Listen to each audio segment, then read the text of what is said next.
Hi hello मंडळी, भाजी किती छान दिसते, जणू मटणाच्या सुक्यासारखेच. पण ही मटणाचे सुके नाही तर शेवगा शेंगचे सुके म्हणजे भाजी. मग कसे करायचे ते पाहूया. प्रथम साहित्य बघूया काय काय घेतले ते. शेवगा शेंग, कांदा, टोमॅटो, खोबऱ्याचा मसाला, आलं लसूण, कोथिंबीर पेस्ट, तिखट, मीठ, हळद, गरम मसाला, थोडे तीळ, थोडी साखर, दाण्याचा कूट, तिखट, कोथिंबीर चिरलेली.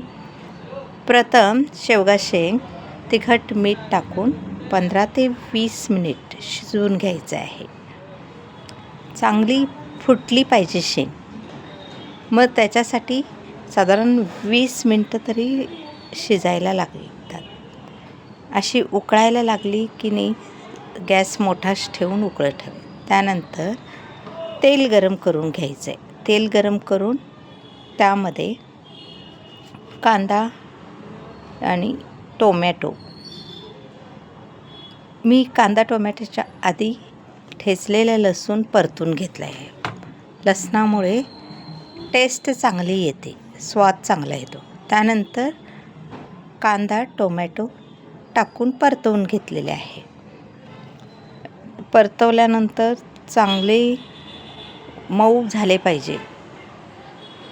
मंद आचेवर परतवल्यावर कांदा टोमॅटो मऊ होते. त्यानंतर गरम मसाला, हळद टाकून घेतले आहे. ते टाकून तेही परतवून घ्यायचं आहे. त्यानंतर आलं लसूण कोथिंबीरची पेस्ट टाकायची आहे. आलं लसणाच्या पेस्टने स्वादही चांगला येतो. हे सगळे परतून झाल्यावर